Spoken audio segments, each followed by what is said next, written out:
정부는 지역 푸드 플랜을 통해 먹거리 보장, 지역 농업 경제 활성화, 지역 먹거리 순환 체계 구축 등을 실현하면서 지역이 직면한 다양한 문제를 해결하기 위한 정책적 노력을 기울이고 있는데요. 특히 공공급식 식재료 공급 활성화를 통해 지역 푸드 플랜이 추구하는 목표를 달성하기 위해서는 어떠한 개선 과제가 필요할까요?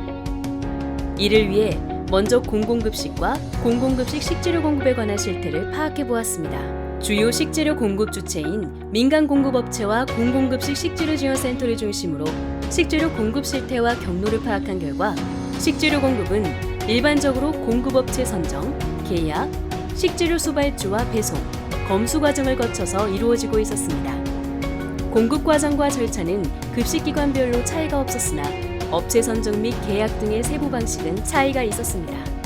공급 경로의 경우 학교는 주로 학교급식지원센터를 통해 식재료를 공급받고 있었습니다. 공공급식지원센터는 최근 지역 푸드 플랜의 수립과 함께 지역산 식재료 이용을 활성화하기 위해 추진하고 있으나 주로 지역 내 일부 어린이집, 유치원 등을 대상으로 식재료 공급을 하고 있어 아직까지는 공공급식 부분의 주요한 식재료 공급 경로로 자리를 잡지는 못한 것으로 나타났습니다. 한편 공공급식 지원센터는 주로 지역산의 이용 활성화를 강조하고 있으나 지역 내 모든 공공급식 식재료를 공급할 수는 없어 이를 보완할 수 있는 방안이 필요한 것으로 나타났습니다. 다음으로 급식과 식재료의 이용 실태를 살펴보겠습니다.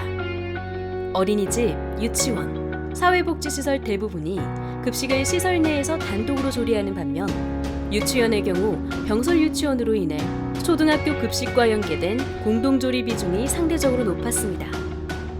사회복지시설 중에서 노인시설의 급식 단가가 가장 낮았으며 아동, 청소년 시설이 가장 높았습니다. 또한 어린이집, 유치원과 사회복지시설은 식재료 조달 방법에도 차이가 있었습니다.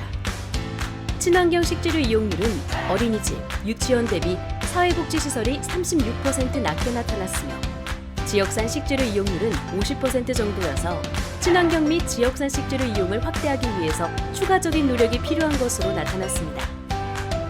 이러한 조사 결과와 더불어 해외 사례 그리고 전문가 의견 등을 종합적으로 분석하여 공공급식 식재료 공급 개선을 위한 3가지 과제를 도출하였습니다. 첫째, 인구 변화 등을 감안한 공공급식 수요 예측을 바탕으로 중장기 전략을 수립해야 합니다.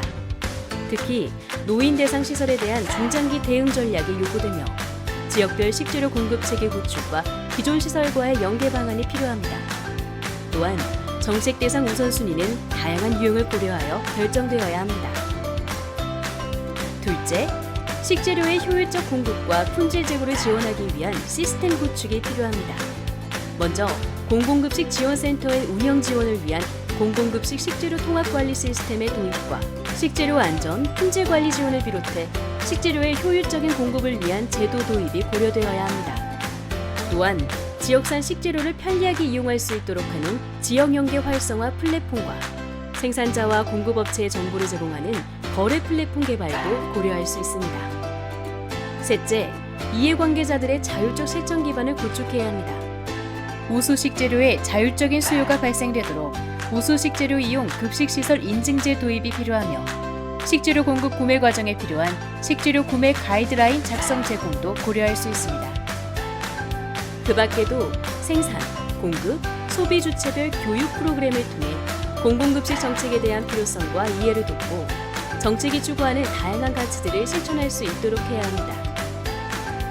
공공급식 식재료 공급 개선을 위해서는 공공급식에 대한 균형적 관점을 견지하고 대상의 차별성 반영과 중장기 수요 변화를 고려한 정책 접근, 연계, 협력을 통한 효과적 정책 추진을 염두에 두고 이루어져야 할 것입니다. 공공급식은 국민 식생활뿐만 아니라 농식품 산업 및 경제 전반에 미치는 영향은 상당합니다.